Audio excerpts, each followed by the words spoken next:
Hi everyone. நம்ம இன்றைக்கி என்ன பண்ண போகிறோன்னா சாஃப்ட் க்ரீமி சிக்கன் கறி பண்ண போகிறோம். இது ரொம்ப ஈஸி மெத்தட். ஸோ வீடியோக்குள்ளே வாங்க போகலாம். Welcome back to Navi's kitchen. நம்ம இதுக்காக இப்போ ஒரு 4 ஆனியன் எடுத்திருக்கோம். அந்த ஸ்கின் எல்லாம் ரிமூவ் பண்ணிவிட்டு நல்லா வாஷ் பண்ணிக்கலாம். நான் வாஷ் பண்ணிவிட்டு 4 ஆனியனையும் வந்து தின் ஸ்லைஸாக கட் பண்ணிக்கோங்க. ஏன்னா நம்ம எண்ணெயில் போட்டு அது ப்ரௌன் கலரில் வர வரைக்கும் நம்ம வதக்கி எடுக்க போகிறோம். ஸோ அதனால் தின்னாக கட் பண்ணிக்கோங்க. இப்போ நம்ம கேஸ் ஆன் பண்ணிக்கலாம். ஆன் பண்ணிவிட்டு பேன் வச்சு பேனில் நான் வந்து கடலை எண்ணெய் யூஸ் பண்ணியிருக்கேன். கடலை எண்ணெய் கொஞ்சம் நிறையவே தான் யூஸ் பண்ண போகிறேன். பார்த்திங்கன்னா எண்ணெய் ஊற்றிட்டேன். எண்ணெய் வந்து நிறைய தான் யூஸ் பண்ணியிருக்கேன். ஏன்னா 4 வெங்காயமும் வதங்கணும் அந்த எண்ணெயில் தான். ஸோ அதுக்கு கொஞ்சம் எண்ணெய் நிறைய ஊற்றினா தான் அந்த ப்ரௌன் கலரில் வதங்கி வரும். இப்போது நம்ம 4 வெங்காயத்தையும் அதில் போட்டுடலாம். போட்டு நல்லா ப்ரௌன் கலர் வர வரைக்கும் நல்லா வதக்கி விடுங்க. அது வரைக்கும் கொஞ்சம் பொறுமையாகவே வெயிட் பண்ணுங்கள். சிம்மிலே வச்சு பண்ணுங்கள். அப்போ தான் கொஞ்சம் நல்லா ப்ரௌன் கலர் நல்லா செவந்து வரும். அது நம்ம வெங்காயத்தை வதக்க போட்டு நம்ம இங்கே மசாலாவுக்கு ரெடி பண்ணிக்கலாம். பட்டை எடுத்திருக்கேன். அப்புறம் 2 ஏலக்காய், ஒரு பீஸ் பட்டை, 2 ஏலக்காய், அப்புறம் பிரியாணி இலை அது ஒரு 2 எடுத்திருக்கேன். அதுக்கடுத்தது பார்த்திங்கன்னா கேஷ்யூ வந்து ஒரு 10-15 எடுத்திருப்பேன். நீங்கள் 20 கூட போட்டுக்கோங்க, நல்லாயிருக்கும். நல்ல கிரேவியாக வரும். அதுக்காக தான் எடுத்திருக்கோம். நான் ஒரு 15 கேஷ்யூ எடுத்திருக்கேன். அப்புறம் 2 கிராம்பு, 3 கிராம்பு போட்டிருக்கேன். ஓகேவா, 3 கிராம்பு. அப்புறம் கோகோனட் வந்து நமக்கு எவ்வளோ தேவையோ அவ்வளோ போட்டுக்கலாம். ஆனால் நிறைய போட்டுறாதீங்க, அப்புறம் கிரேவி ரொம்ப ஸ்வீட் ஆகிடும். ஸோ நான் வந்து இப்போது கொஞ்சம் கம்மியாக தான் போட்டிருக்கேன். நான் ஆல்ரெடி வந்து குட்டி குட்டியாக தான் கட் பண்ணி வச்சுருப்பேன் எப்போவுமே. ஸோ அதுலேருந்து ஒரு 4-5 பீஸ் எடுத்து ஃபுல்லாக அப்படியே கட் பண்ணி போட்டுக்கிட்டேன். பார்த்திங்கன்னா 4-5 பீஸையும் கட் பண்ணி குட்டி குட்டியாக கட் பண்ணி போட்டுக்கிட்டேன். அப்போ தான் மிக்சியில் வந்து அரைக்கிறதுக்கு ரொம்ப ஈஸியாக இருக்கும்.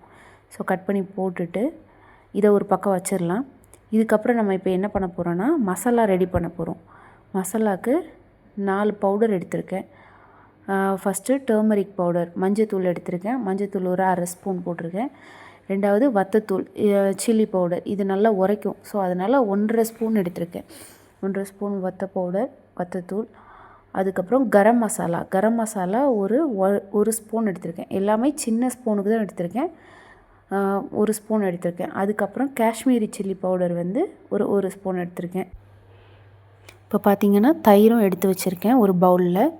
இப்போ ஆனியன் நல்லா ப்ரௌன் கலரில் ஆயிடுச்சு. இப்போ அந்த ஆனியனில் பாதி ஆனியனை எடுத்து நம்ம அந்த மிக்ஸி ஜாரில் அரைக்கிறதுக்கு எடுத்து வச்சுருந்தோம்ல, அது கூட ஆட் பண்ணிக்கிறேன். இப்போ ஆட் பண்ணிவிட்டு அதை நல்லா பேஸ்ட்டாக அரைச்சி வச்சுக்கிட்டேன். இப்போ நம்ம சிக்கன் எடுத்து அந்த பேனில் வச்சுருக்கோம்ல, அந்த ஆனியன் கூட ஆட் பண்ண போகிறேன். ஆட் பண்ணிவிட்டு, ஆனால் நான் இப்போ வந்து ஃப்ளேம் ஆஃபில் தான் வச்சுருக்கேன். ஓகேவா. இப்போ மசாலா பவுடர்ஸ் எல்லாம் ஆட் பண்ண போகிறேன். சில்லி பவுடர், கரம் மசாலா எல்லாத்தையும் சேர்த்து வச்சுருக்கோம்ல, அதை ஆட் பண்ணி பவுலில் வச்சுருந்த தயிரையும் எவ்வளோ வேணுமோ அவ்வளோ ஆட் பண்ணிக்கிறேன். நான் வந்து ஒரு 1/2 பவுல் ஊற்றிருக்கேன். ஊற்றிட்டு நல்லா மிக்ஸ் பண்ணி விட்டுருங்க. எல்லாம் ஒன்று சேர்ந்து கலங்கி வரணும். அதுக்கப்புறம் நம்ம அரைச்சி வச்சுருந்த அந்த பேஸ்ட்டையும் ஊற்றி ஒன்றா எல்லாம் மிக்ஸ் பண்ணி விட்டுறலாம். விட்டுட்டு பார்த்திங்கன்னா நல்லா மிக்ஸ் பண்ணிட்டேன். இப்போ எல்லாம் ஒன்றா சேர்ந்து வந்துருச்சு. இப்போது ஸ்டவ் ஆன் பண்ணி அகெயின் அந்த எல்லாம் மிக்ஸ் பண்ணி வச்சுருந்த பேனை அப்படியே தூக்கி வச்சிட வேண்டியதுதான். இப்போது நம்ம எந்த தண்ணியும் ஊற்ற வேண்டாம். ஏன்னா சிக்கன்லேருந்தே கொஞ்சம் தண்ணி விடும். ஸோ அதை பார்த்துக்கிட்டு அப்புறம் விட்டுக்கலாம். ஃபஸ்ட்டு நம்ம இதை வச்சு அப்படியே ஸ்டவ் ஆன் பண்ணி கொதிக்க விட்டுடலாம். இப்போ பாருங்கள் நல்லா கொதிச்சு வந்துருச்சு. அது கூட கொஞ்சம் கொரியாண்டர் லீஃப் சேர்த்துக்கிறேன். இப்போ தண்ணி எவ்வளோ வந்திருக்குன்னு பாருங்கள். மூடி போட்டு கொஞ்சம் நேரம் வேக வைக்கிறேன். இதுக்கு இடையில் ஒரு 2-3 தடவை எடுத்து மட்டும் மிக்ஸ் பண்ணி விட்டுக்கிட்டேன். ஏன்னா அடி பிடிக்கக்கூடாது அப்படிங்கிறதுனால. எனக்கு கொஞ்சம் தண்ணி பத்தலை, அதனால் நான் கொஞ்சம் வாட்டர் ஆட் பண்ணிக்கிட்டேன். பார்த்திங்கன்னா ஓரளவு சிக்கன் நல்லா வெந்துருச்சு. நல்லா கொதித்து அழகான ரெட்டிஷ் கலரில் வெந்து வந்துருச்சு. இப்போ நமக்கு க்ரீமி சிக்கன் ரெடி ஆயிடுச்சு. இதை நம்ம இப்போ பவுலுக்கு மாற்றிடலாம். பார்த்திங்களா, க்ரீமி சிக்கன் ரெடி.